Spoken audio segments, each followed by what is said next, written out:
میرے دل کے بست و کشاد میں یہ نمود کیسی نمو کی ہے، کبھی ایک دجلہ ہے خون کا، کبھی ایک بوند لہو کی ہے، کبھی چاک خون سے چپک گیا، کبھی خار خار پرو لیا، میرے بخیا گر نہ ہو موترز کی یہ شکل بھی تو رفو کی ہے۔ عزیز طلبہ، تابش دہلوی کی اس غزل کے دو اشعار پڑھے میں نے۔ معین الدین آزاد، میں آپ سے مخاطب ہوں سی ایم ایم لیکچر سے، اور آج ہم سال دوم کی غزل پڑھیں گے تابش دہلوی کی۔ تابش دہلوی کی یہ غزل آخری غزل ہے سال دوم کی، اور تابش دہلوی دلی دبستان کے آخری چشم و چراغ کہہ لیجئے، آخری نشان کہہ لیجئے۔ ان کا اصل نام مسعود الحسن تھا اور آخری چراغ تھے وہ دبستان دہلی کے۔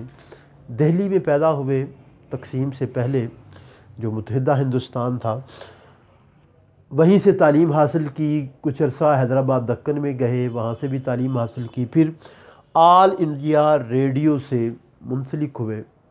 آل انڈیا ریڈیو میں پطرس بخاری نے ان کا انٹرویو لیا تھا، اور ایز اے اناؤنسر وہ گئے تھے، لیکن بعد میں براڈ کاسٹر بھی بن گئے، جو خبریں ہیں وہ بھی جو ہے وہ دینے لگے۔ اور 3 جون 1947 کو پاکستان کا جو منصوبہ بنا تھا، جو تقسیم کا، ہندوستان کی تقسیم کا منصوبہ بنا تھا، 3 جون 1947 کو اس کی جو اناؤنسمنٹ ہوئی تھی وہ ترتیب انہوں نے دی تھی۔ تقسیم کے بعد کراچی آ گئے اور ریڈیو پاکستان سے وابستہ ہو گئے اور اپنی باقی ساری زندگی ریڈیو پاکستان کے ساتھ گزاری۔ شاعری میں فانی بدایونی سے وہ اصلاح لیتے رہے۔ 2002 میں ان کی وفات ہوئی، تمغہ امتیاز سے انہیں نوازا گیا۔ کلام کی خصوصیات دیکھیے، دہلویت کا رنگ ان میں غالب ہے اور متصوفانہ اقدار کو وہ جا بجا استعمال کرتے ہیں۔ ان کی غزل میں تغزل کی خوبیاں موجود ہیں اور امید پسندی ہے۔ کلاسیکی لب و لہجہ وہ لیے ہوئے ہیں اور جذبے کی صداقت ان کے ہاں جا بجا ہے۔ اہم کتابیں نیم روز، غبار انجم، تقدیس، دھوپ چھاؤں، ماہ شکستہ، چراغ سحر، یہ ان کی اہم کتابیں ہیں۔ اب ہم تشریح کی طرف چلتے ہیں۔ سکون درکار ہے لیکن سکون حاصل نہیں ہوتا، ذرا جو دل کو ٹھہرا دے وہ درد دل نہیں ہوتا۔ سکون درکار ہے، چاہیے ہے، سکون حاصل نہیں ہوتا، میسر نہیں ہوتا، ذرا جو دل کو ٹھہرا دے، ٹھہراؤ دے دے، اطمینان دے دے، وہ درد دل نہیں ہوتا، وہ درد دل میسر نہیں۔ مجھے سکون چاہیے لیکن وہ میسر نہیں آتا، جس سے تسلی مل جائے وہ درد دل نہیں کہلاتا۔ زیر تشریح شعر میں شاعر مخمصے کی ایک کیفیت کو بیان کر رہا ہے اور کہہ رہا ہے کہ یہ جو شب و روز گزر رہے ہیں اس میں چاہتا ہوں کہ مجھے سکون میسر آ جائے، مجھے اطمینان میسر آ جائے، لیکن افسوس مجھے سکون میسر نہیں آتا، اور جو میری تڑپ ہے وہ جاری و ساری رہتی ہے۔ وہ جو میں ڈھونڈتا ہوں وہ مجھے میسر نہیں ہے، اور وہ درد دل جو عشق کی وجہ سے ملتا ہے، جس سے ٹھہراؤ بھی ملتا ہے، وہ مجھے میسر نہیں۔ کاش کہ مجھے عشق کا درد میسر آ جائے، کیونکہ جو عشق کا درد میسر آئے گا تو اس سے میرے دل کو ٹھہراؤ ملے گا، میرے دل کو سکون ملے گا، اور درد دل مجھے ملے گا۔ اور وہ درد دل جسے صوفیاء نے زندگی کا اہم جو ہے وہ جز بتایا ہے، جس کی وجہ سے انسان دکھی انسانیت کی طرف راغب ہوتا ہے، اس کی طرف جو ہے وہ چلتا ہے تاکہ وہاں پہ جو ہے نا وہ خدمت کر سکے دکھی انسانیت کی، تو کہتا ہے وہ بھی مجھے میسر نہیں ہے۔ میں چاہتا ہوں کہ مجھے جو ہے وہ کوئی ایسا دکھ ملے جو مجھے جو ہے وہ دکھی انسانیت کے قریب کر دے، لیکن مجھے وہ سکون میسر نہیں آتا، مجھے وہ درد دل میسر نہیں آتا، جس کی وجہ سے مجھے چین مل سکے۔ عزیز طلبہ یہاں پہ تھوڑا غور کیجئے گا کہ اس شعر میں جو ہے نا وہ تھوڑا سا آپ کو نظر آئے گا کہ جو ہے وہ شاعر ہے وہ بے اطمینان ہونے کی ایک کیفیت سے دوچار ہے اور مخمصے میں ہے تضادات کا شکار نظر وہ آتا ہے. لیکن جب غور کریں تو پتہ چلتا ہے کہ وہ درد چاہ رہا ہے، وہ درد جو واقعتاً دل کو ٹھہراؤ دے اور سکون دے، اطمینان دے، وہ درد اس کو میسر نہیں ہے. وہ ویسا درد چاہ رہا ہے اور وہ عشق جب اختیار کرے گا تو وہ اسے ملے گا. صوفیاء نے اسے جو ہے وہ دکھی انسانیت کی خدمت کی طرف چلایا ہے اس درد کو، لیکن اسے وہ میسر نہیں ہے اور وہ مخمصے کی کیفیت میں ہے. اگرچہ وہ عشق میں بھی ہے لیکن ابھی اس منزل تک نہیں پہنچا. غالب نے کہا تھا عشق سے طبیعت نے زیست کا مزہ پایا، درد کی دوا پائی درد بے دوا پایا. عزیز طلبہ مخمصے کی کیفیت، آنسو تھے خشک ہوئے، جی ہے کہ امڈ آتا ہے، دل پہ گھٹا سی چھائی ہے، کھلتی ہے نہ برستی ہے. تو دل کی جو کیفیت ہے اس کو وہ بیان کر رہے ہیں اور سکون کی تلاش میں وہ ہے کہ اسے سکون میسر آ جائے، لیکن سکون میسر نہیں. کبھی ہر جلوہ صد رنگ میسر تھا، حاصل تھا نگاہوں کو، اب اشک خون بھی چشم شوق کو حاصل نہیں ہوتا. دوسرے شعر کی تشریح کرنے جا رہے ہیں.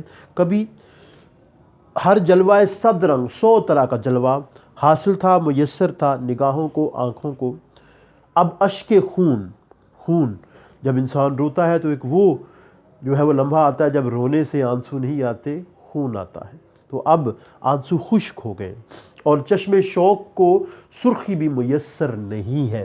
ایک وقت تھا جب میری آنکھوں کو خوبصورت جلوے میسر تھے، مگر اب تو آنکھوں کو خون بھی میسر نہیں ہے. زیر تشریح شعر میں شاعر نے جو ہے وہ ناسٹیلجیا کو موضوع بحث بنایا ہے اور اپنے یاد ماضی کو جو ہے نا وہ سامنے لایا ہے کہ کبھی وقت تھا کہ میں محبوب کا قرب حاصل کیے ہوا تھا اور تب مجھے جو ہے وہ جلوے میسر تھے، جدھر دیکھتا تھا مجھے رنگینی، رعنائی، خوبصورتی نظر آتی تھی، پھول کھلے ہوئے نظر آتے تھے. لیکن پھر کیا ہوا کہ وہ سب کچھ ختم ہو گیا. پہلے ہر چیز میسر تھی، جدھر دیکھتا تھا جلوے تھے، خوبصورتی تھی، تتلیاں تھیں، پھول تھے. کیونکہ محبوب کا قرب حاصل تھا. غالب نے کہا تھا وہ فراق اور وہ وصال کہاں، وہ شب و روز و ماہ و سال کہاں، تھی وہ ایک شخص کے تصور سے، اب وہ رعنائی خیال کہاں. تو اب رعنائی خیال اس کو میسر نہیں ہے. ہوا کیا کہ وہ محبوب سے جدا ہو گیا، راندہ درگاہ ہو گیا، تغافل کا معاملہ ہوا، محبوب سے جدائی ہو گئی، الگ ہو گئی، روتا رہا اور اب آنکھوں سے جو آنسو ہیں وہ بھی خشک ہو گئے. آنکھوں میں کب نہیں آتا، لوہو آتا ہے جب نہیں آتا. تو اب اسے کوئی چیز میسر نہیں ہوتی، اب اسے رنگینیاں، رعنائیاں، خوبصورتیاں نظر نہیں آتی. تھی وہ ایک شخص کے تصور سے، اب وہ رعنائی خیال کہاں. محبت میں ایک ایسا وقت بھی دل پہ گزرتا ہے کہ آنسو خشک ہو جاتے ہیں تو طغیانی نہیں جاتی. تو اب اس کو خوبصورت جلوے میسر نہیں ہیں، حاصل نہیں ہیں جو کبھی اسے میسر تھے، جو کبھی اسے حاصل تھے. ہر ایک کار تمنا پر یہ مجبوری، یہ مختاری، مجھے آسان نہیں ہوتا، تجھے حاصل نہیں ہوتا. مجبوری، مجبور ہونا، مختاری، اختیار رکھنا.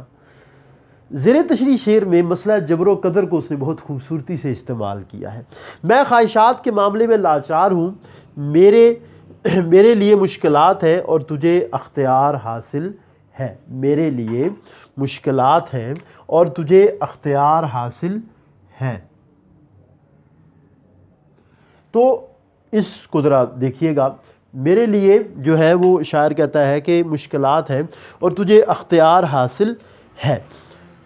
اب یہاں پہ دو پہلو ہیں، ایک تو مجازی پہلو ہے، ایک حقیقی پہلو ہے. مجازی پہلو محبوب کو مخاطب کیے ہوئے کہ اے محبوب کہ تو جو چاہتا ہے حاصل کر لیتا ہے، جو تیری تمنا ہوتی ہے وہ پوری ہو جاتی ہے، لیکن میں مجبور ہوں، میں جو چاہتا ہوں حاصل نہیں کر پاتا، میں جو خواہش کرتا ہوں وہ پوری نہیں ہوتی اور میں تڑپتا رہتا ہوں، بے چین رہتا ہوں. دوسرا جو پہلو ہے وہ عشق مجازی کی بجائے عشق حقیقی کا ہے. اللہ تعالیٰ کو مخاطب کیا جا رہا ہے اور مسئلہ جبر و قدر ہے. انسان کتنا اختیار رکھتا ہے، انسان کتنا مجبور ہے یا مجبور محض ہے یا مختار کل ہے. اللہ تو ہر چیز پر قادر ہے. ان اللہ علی کل شیء قدیر، بے شک اللہ ہر چیز پر قادر ہے۔ تو شاعر خدا کو، اللہ تعالیٰ کو مخاطب کیے ہوئے کہتا ہے کہ اے اللہ میں مجبور ہوں، میں بے بس ہوں، جبکہ تو اختیار رکھتا ہے، تو جو ہے وہ اختیار رکھتا ہے، تو جو چاہتا ہے حاصل ہو جاتا ہے، اور میں لاچار ہوں، میں مجبور ہوں۔ تیرے آزاد بندوں کی نہ یہ دنیا نہ وہ دنیا، یہاں مرنے کی پابندی وہاں جینے کی پابندی۔ تو شاعر کہتا ہے کہ میں جو خواہش کرتا ہوں پوری نہیں ہوتی، اور اے اللہ تو ہر چیز پہ قادر ہے، تو جو چاہتا ہے کہتا ہے کن فیکون، ہو جا پس وہ ہو جاتی ہے، میں جو ہے وہ مجبور ہوں، تو مختار ہے۔ ناحق ہم مجبوروں پہ یہ تہمت ہے مختاری کی، چاہتے ہیں سو آپ کرے ہیں ہم کو ابس بدنام کیا۔ ایک طرز تغافل ہے سو وہ ان کو مبارک، ایک عرض تمنا ہے سو ہم کرتے رہیں گے۔ تو تمنائیں، خواہشات، ان کا بھید جو ہے وہ ہمیشہ جو ہے نا وہ انسان پہ منکشف بھی ہوتا رہتا ہے اور چھپا بھی رہتا ہے۔ تو شاعر کہتا ہے کہ میرے لیے یہ ممکن نہیں ہے۔ چوتھے شعر کی طرف چلتے ہیں۔ ہم ہی ہنگامہ آرا تھے مگر ہم جب سے ڈوبے ہیں، کہیں طوفان نہیں اٹھتا کہیں ساحل نہیں ہوتا۔ ہم ہی ہنگامہ آرا تھے، موجود تھے، ہنگامے جو عشق میں ہیں وہ ہماری ہی وجہ سے تھے، لیکن جب سے ہم ڈوب گئے ہیں کوئی ہنگامہ نہیں، کوئی کچھ نہیں۔ عشق کے سمندر میں ہماری وجہ سے رونق تھی، اب ہم نہ رہے تو اس جذبے میں شدت بھی نہ رہی۔ تعلی کا شعر ہے، شاعر اپنی تعریف بھی کر رہا ہے، کہتا ہے کہ جب تک میں عشق میں تھا، عشق کے جذبے میں رونقیں تھی، کیونکہ میں سچا عاشق تھا، سچا عشق کرنے والا تھا، اور میری وجہ سے ہنگامے بھی برپا تھے۔ لیکن جب میں وہاں سے چلا گیا ہوں تو ہنگامے بھی نہیں رہے۔ اب دریائے عشق میں کوئی ہنگامہ نہیں، کوئی طوفان نہیں، کوئی ساحل نہیں، کیونکہ عاشق بامراد تو سمندر کے اندر چلا جاتا ہے، مشکلات کو برداشت کرتا ہوا آگے بڑھتا ہی چلا جاتا ہے۔ جو عاشق سچا عاشق ہے اس کے لیے مراد یہی ہے کہ وہ سمندر کے اندر چلا جائے، اور جو عشق میں سچائی نہیں رکھتا وہ ساحل پہ ہی موجود رہتا ہے، وہ ساحل سے ہی آگے نہیں بڑھتا کیونکہ مشکلات ہوتی ہیں۔ تو شاعر کہتا ہے کہ میں جب سے گیا ہوں اب عشق کا جو میدان ہے وہ خالی ہے، کوئی وہاں پہ موجود نہیں ہے اور کوئی ہنگامہ وہاں پہ برپا نہیں ہے۔ غالب نے کہا تھا شمع بجھتی ہے تو اس میں سے دھواں اٹھتا ہے، شعلہ عشق سیاہ پوش ہوا میرے بعد، آئے ہے بے کسی عشق پہ رونا غالب، کس کے گھر جائے گا طوفان بلا میرے بعد۔ تو اب طوفان بلا کس طرف جائے گا وہ کہتا ہے کہ مجھے اس چیز کا علم نہیں ہے۔ سبو الٹ دیے گئے، دیے بجھا دیے گئے، جو لوگ روح بزم تھے وہی اٹھا دیے گئے۔ تو اب کہتا ہے کہ عشق کے سمندر میں کوئی ہنگامہ نہیں، کوئی شور نہیں ہے۔ تماشا سوز ہے ہر جلوہ انداز یکتائی، تم ہی تم ہو کوئی پردہ بھی اب حائل نہیں ہوتا۔ عزیز طلبہ ہم 5واں شعر کر رہے ہیں۔ تماشا سوز، تماشا دکھائی دینا، جلوہ دکھائی دینا، انداز یکتائی، تنہا اکیلا سب سے الگ، حائل ہونا، رکاوٹ بننا۔ اللہ تعالیٰ سے مخاطب ہے شاعر اور کہتا ہے کہ اے اللہ اب جو تیری دید کے جلوے ہیں وہ مجھے چاروں طرف نظر آتے ہیں، تیری محبت میں اتنا آگے بڑھ گیا ہوں، اور تیرے جلوے جو ہیں وہ منفرد ہیں، انہوں نے میری آنکھوں کو چندھیا دیا ہے، اور ایسا چندھیایا ہے، ایسی روشنی ہے، ایسی تجلی ہے کہ صرف تو ہی نظر آتا ہے اور کوئی نظر نہیں آتا، صرف تو ہی تو ہے۔ عشق حقیقی کا شعر ہے، اور ساتھ میں یہ بتا دوں کہ جو ہے وہ تصوف میں وحدت الشہود کی بات ہے کہ جس چیز کو دیکھیں اللہ تعالیٰ کے جلوے نظر آتے ہیں۔ تو شاعر کہتا ہے کہ جدھر دیکھتا ہوں اے اللہ تو ہی تو ہے، اسی کا جلوہ ہے چاروں طرف، ہزاروں نشاں ہیں ہزاروں طرف، اے اللہ تو نے وہ معرفت بخشی کہ میں جدھر دیکھتا ہوں تو ہی تو نظر آتا ہے۔ دوسرا عزیز طلبہ اس کو آپ جو ہے وہ عشق مجازی کے زمرے میں بھی لے سکتے ہیں کہ عشق مجازی میں خدا جو ہے وہ محبوب سے اس قدر محبت ہے، محبوب کے جو منفرد انداز ہے وہ ایسے ہیں کہ آپ جدھر دیکھتا ہے اس کو محبوب ہی نظر آتا ہے۔ جدھر دیکھتا ہوں نظر آتے تم ہو، یہ جانے جاؤں کوئی تم سا ہے یا واقعی تم ہو۔ تو ہر طرف اس کو محبوب کے جلوے نظر آ رہے ہیں۔ واہ کر دیے شوق نے بندے نقاب حسن، غیر از نگاہ اب کوئی حائل نہیں ہوتا۔ تو اب راستے میں کوئی بھی حائل نہیں ہے، اب راستے کی کوئی بھی رکاوٹ نہیں بن رہا، جدھر دیکھتا ہوں مجھے اپنا محبوب نظر آتا ہے۔ رہا ایک ایک قدم پر پاسے آداب طلب، ورنہ وہاں ہم تھے جہاں پانا تیرا مشکل نہیں ہوتا۔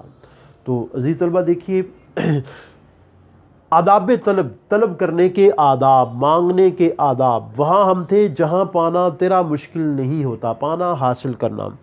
اے محبوب آداب محبت کے تقاضے تھے، ورنہ میں جس مقام پر تھا تجھے حاصل کر سکتا تھا۔ انسان عشق میں جو ہے وہ انا کا غلام بھی بنتا ہے اور عزت نفس کو بھی ساتھ لے کے چلتا ہے۔ کبھی انا آڑے آتی ہے تو کبھی عزت نفس آتی ہے، لیکن عموماً عزت نفس اور جو ہے وہ مروت غالب آ جاتی ہے۔